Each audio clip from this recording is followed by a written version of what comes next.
Poppy Egan is co-project manager of Brain Injury Matters, who is also the organisation's first co-manager who has experience of her own injury. Welcome, Poppy. Thanks for having me. So please, tell me exactly what you do for Brain Injury Matters as the co-manager now. Okay, so one of the things that I've started up is actually a women's peer support group.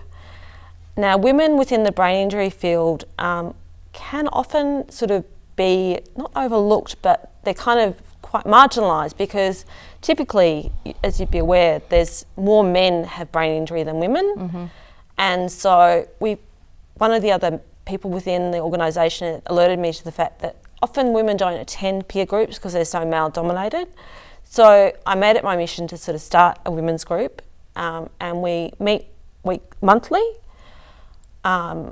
And I'm hoping to, down the track, also have one specifically for women who have experienced domestic violence. Yes, I was going to say that. Yeah. How do you think a gendered lens would change recovery or rehabilitation measures for brain injury?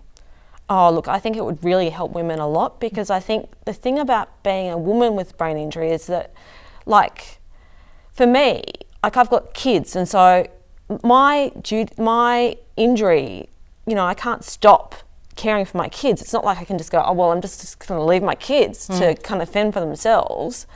That's an essential part of what I do, and I think a lot of women I come across, they've still got those responsibilities, and that needs to be a focus on recovery. And then, but also just to be hearing women's voices more. I think it's really important that there is space for that. That's great, darling. It's so wonderful to hear you doing this, because, as you said, the brain injury is very, very male focused, and I'm thinking about my recovery, and the first thing they did was teach me to run again. I had, like Brent, I learnt to run in the same program, well, before he did, but that was more of a focus, learning to run again, rather than actually learning to be social again. That was huge for me. I needed to learn how to talk to people again.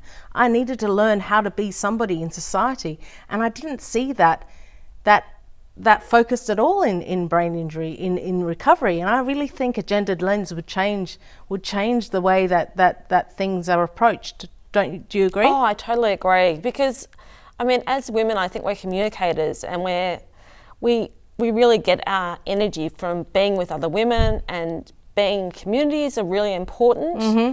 And I think that needs to be a stronger focus within the recovery setting. So, Poppy, tell me, how has the reaction been to the way that you've transformed things at Brain Injury Matters? It's been very positive. The women's group is slowly growing. It's an area that it's tricky, because we've got a number of other groups happening, and it takes a bit of time to kind of get groups running. But we're finding that people who are coming to our groups are really getting so much from being with other women. And in fact, in our next meeting, we're going to be having someone who's coming along to do some singing with us. And the whole focus is on actually women having a voice and through song. So that's come out of the group, which is really positive. I think it's really great that, you know, the group's kind of, even just in the few months we've been running, is actually getting its own voice. And that's wonderful. Yeah.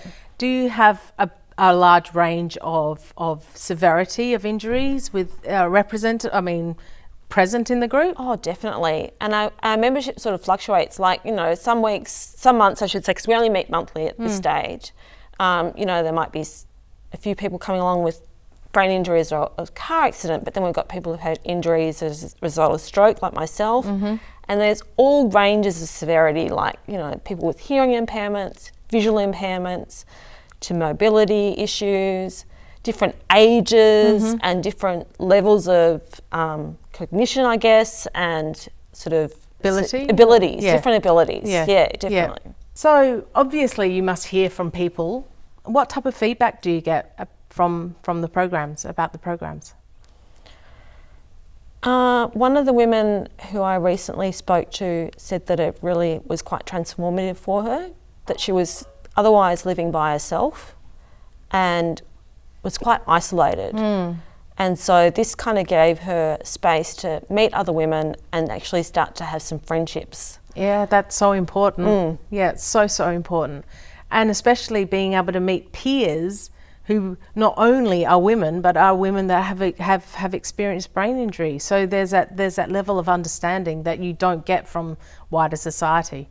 Yeah, and then another member actually travels every month from Bendigo. Wow. And she's just really found it's been such a great thing to come along to, because she's actually mixing with other people that like her and just get it. There's something about being in the room with people that just understand you innately. Yes. And you might have very different levels of severity, but your stories are similar, you know. Yeah. Like, for instance, like in one room, one of the members I can think of, she's very funny, but we both have similar mental health struggles, and that just knowing that there's someone else that's like me in the room is really comforting. Yes, I can imagine. Yeah. Mental health is something that is unseen in wider society anyway, but then when you have mental health compounding your brain injury experience, that's something that nobody has any consciousness about. Thank you so much for joining us, and it's been wonderful to talk to somebody else who facilitates other people's growth. And I'd like you to join me and Brent for a conversation now. Thanks, Eva. I'd love to.